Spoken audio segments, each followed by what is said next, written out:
Hello. ఇటీవల Iran అధ్యక్షుడు Ibrahim రైజీ helicopter ప్రమాదంలో దుర్మరణం చెందారు. ఆయన వయసు 63 సంవత్సరాలు.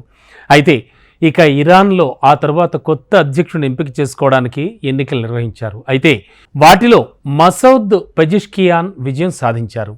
ఒక పిడివాదిగా పేరు పొందినటువంటి సయీద్ జలీలుతో కలిసి పోటీపడి గెలుపొందారని ఆ దేశ హోంమంత్రిత్వ శాఖ వెల్లడించింది.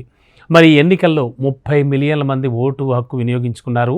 పెజెష్కియాన్కు 16 మిలియన్లు, జలీలీకి 13 మిలియన్ల ఓట్లు వచ్చాయని ఎన్నికల సంఘం డిక్లేర్ చేసింది. అయితే ఒక్కసారి పెజెష్కియాన్ గురించి మాట్లాడుకుంటే, ఒక సంస్కరణవాదిగా పేరు పొందినటువంటి మసౌద్ హృద్రోగ నిపుణుడు, అంటే ఆల్రెడీ హార్ట్ స్పెషలిస్ట్గా కూడా ఉన్నారు. ఆయన ఇరాన్ను ఆంక్షల చట్టం నుంచి బయటకు తీసుకురావడానికి మిగతా కంట్రీస్తో, అంటే పాశ్చాత్య దేశాలతో సంబంధాలను పునరుద్ధరించుకోవడానికి కూడా ప్రయత్నిస్తాను అంటూ కూడా తన ప్రచారంలో బాగా ఆయన పేర్కొనడం జరిగింది. ఆయన అభ్యర్థిత్వానికి మాజీ అధ్యక్షులు హసన్ రౌహానీ కానీ మహమ్మద్ ఖటామీ మద్దతు కూడా ఉంది. ఇదిలా ఉంటే జూన్ చివరిలో యాక్చువల్గా అధ్యక్ష ఎన్నికలకు సంబంధించి ఒక పోలింగ్ అయితే జరిగింది.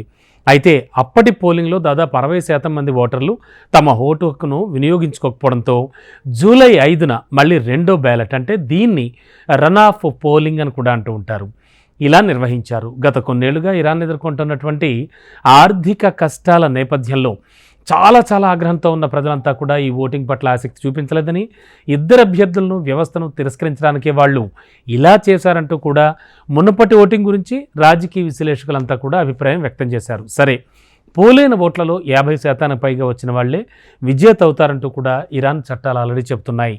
మరి అలా రానప్పుడు అగ్రస్థానంలో ఉన్నటువంటి ఇద్దరు అభ్యర్థుల మధ్య వారం రోజుల తర్వాత రన్ ఆఫ్ పోలింగ్ నిర్వహించాలి.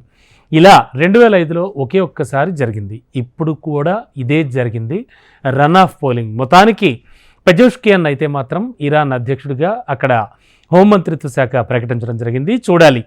అసలే చాలా తీవ్రమైనటువంటి కొన్ని వివాదాస్పద పరిస్థితుల్లో ఉన్న ఇరాన్, అంటే ఇరాన్లో ఏం జరగబోతోందో, కొత్త అధ్యక్షుడి నుంచి తను ఎలాంటి చర్యలు తీసుకోబోతున్నారో అని ప్రపంచ దేశాలన్నీ కూడా ఆశగా ఎదురు చూస్తున్నాయి.